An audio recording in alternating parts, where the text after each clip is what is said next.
ब्रेस्तार 24 जुलय 2025 सांत शार्बेल माखलूफ मुखेल वोळ वोपाऱ्यांनी तांचे कडेन कित्याक उलयताय?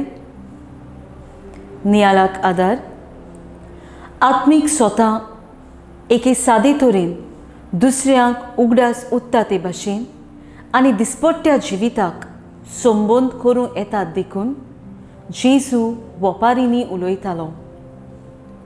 धाकटुल्यो पूण मोलादीक आनी अर्थाबरीत काणयो दारूण कालसांच्यांक त्यो सोजमोनात उक्तें मन आनी काळीज आसलेल्यांक त्यो अर्थाबरीत जातात। आदल्या कोरारांत आनी शुभ वर्तमानांत जायती सोयरीगोत आसा। सिनाय दोंगरार व्हडलो आवाज आयकूंक येता। देव गडगड्या आनी उज्या उदेशी उलयता। नव्या कोरारांत जेजू सवकास शांतताळ्यान वोपारी वरवीं गूट उकोडटा।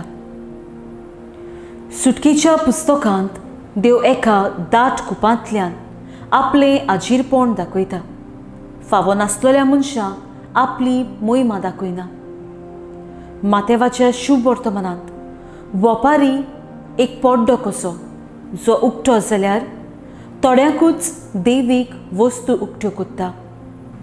बायलें दाखोवप हें सारकें न्हय म्हणजे फकत बायलीं वस्त्रां धुवून तयार रावप। शुभ वर्तमानांत जेजू भितरल्यान नवेपण आनी निर्मळपण दवरलोल्यांक आपली देवीक जाणवाय दिता। आदल्या कोरारांत मोइसेसाकूच दोंगरार वचून देवा लागीं उलोवंक आनी ताचें खेरीत आसनें भोगूंक मेळटालें। नव्या कोरारांत जेजू आपल्या शिसांकूय देवाचें आसनें भोगूंक फावो करता आनी तरेकवार घोडिता वरवीं जेजू आमकांय देवाक भोगूंक दिता। म्हजो थाराव साद्यो सैमांतल्यान वस्तूंचेर नदर मारून देवाची शिकोवण हांव दुसऱ्यांक पुरगटूंक बोरमासो दितली।